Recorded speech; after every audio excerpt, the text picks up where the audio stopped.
that when Muslims blow themselves up, they get 72 virgins in heaven. Blow themselves up. Okay, Yeah. 72 virgins. Yeah, they would die.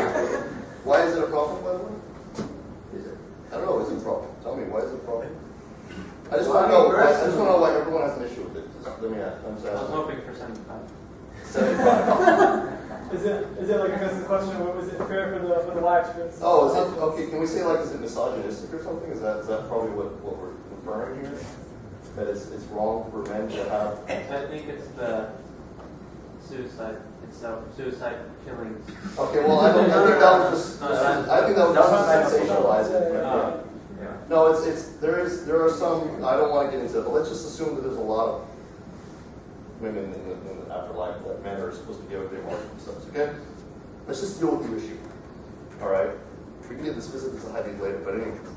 So the Quran is really beautiful in the sense that when it talks about what people want to achieve in the afterlife, it always expresses it in the most abundant of ways. So like, you're going to get this many trees, you're going to get this many houses, you're going to get this many this, and they're going to be huge and beautiful and without any consequences, etc. So, it's interesting that a lot of times the Quran emphasizes to men who fight the battle that the first thing that they're going to get are virgins in heaven. Okay? And a lot of people look at this and they're like, oh, that's disgusting. That's patriarchal and nonsense. But I want you to think about it from the context of a 7th century Arab. An Arab Muslim male. Okay? The most valuable thing to have for a Muslim man is a righteous spouse. Now imagine that multiplied. For them, virginity was not necessarily about sex. It was a statement, a label of chastity, of purity, of belonging to only one person. It's like, this is mine, right? Nobody else has ever had contact, intimacy with this individual. Okay, this is only meant for me. And then multiply. So the Quran, the Prophet, others are trying to emphasize that the quantity of that which you desire the most in life will be there.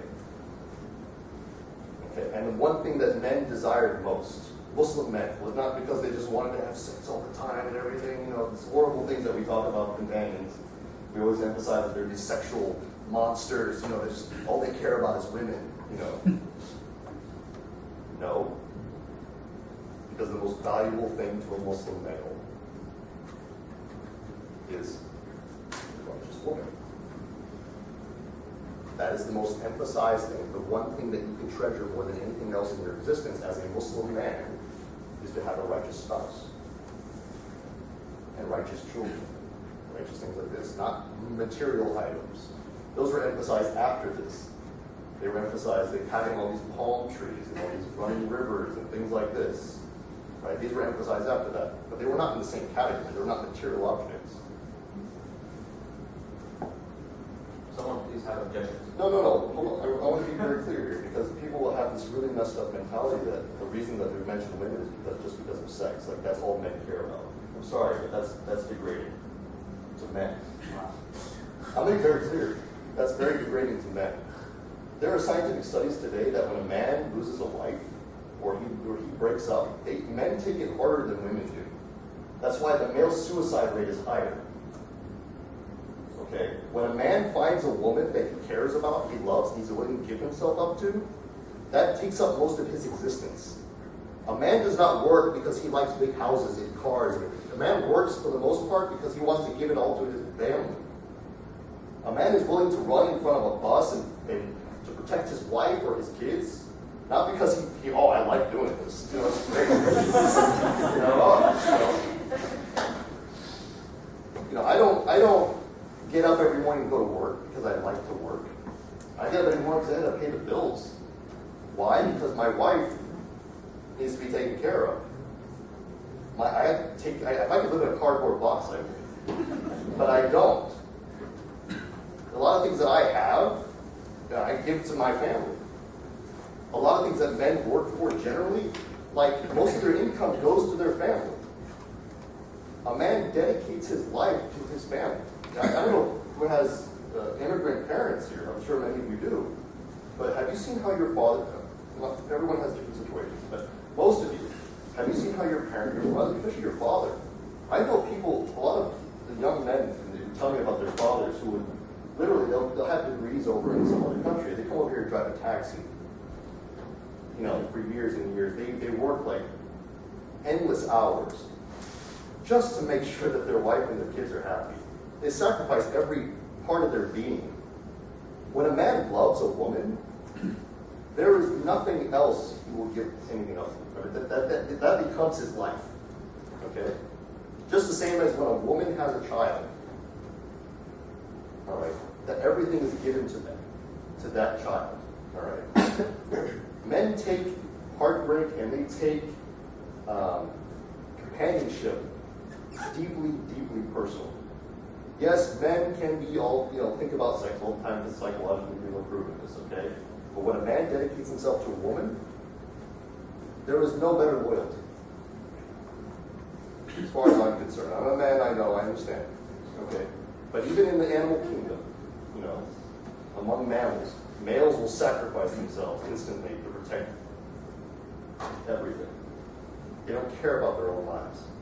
So when a man martyrs himself for the sake of Islam, and he's promised companionship in heaven after he gave up his family back home, and he goes into the desert for 3, 4, 5, 6 months, 2, 4, 5 years to fight against the disbelievers who are about to invade your land and kill your family, he better get some sort of promise in the afterlife, something that is going to replace or at least complement everything that he gave up. And when Allah tells these men, I'm going to give you righteous spouses in heaven when you die. You made these 72 virgin men, or no, sorry. I don't know what you're thinking. That's so my point, once again, and I'm sorry if I sound compassionate, I want to emphasize that, yeah, we live in this time period where men get a lot of flack too. We get told we're the root of all the problems in the world and things like this for women. And look, I get it. There are some really horrible men out there. There are horrible men out there. And there are sex-crazed men and, men who go around and rape and do horrible things. But what about the men, who don't do those things? What about the men who emphasize a different standard, who represent and manifest a different standard? And what are you saying about the companions when you mention this? They were some of the best men on this earth. They treated their wives like virgins. Do you honestly think that they wanted virgins in heaven because of sex? That's what they were told that's what they were thinking. Oh yeah, I'm going to have a lot of sex when I get to heaven. It's great. That's why I'm sacrificing my life right now in the middle of this desert because I want to have a bunch of sex. Honestly? It doesn't make sense to me. It doesn't make any sense at all that you would die for that, just for that. Come on, we're not machines that just want to do those things. We have feelings too. These men sacrifice so much of what they love and care about just to perform those acts, and they died in the middle of a desert, nowhere to be buried, nowhere to be commended for. Their families learned about their death several months later. Oh, by the way, your husband was killed in battle. I know you're expecting him back.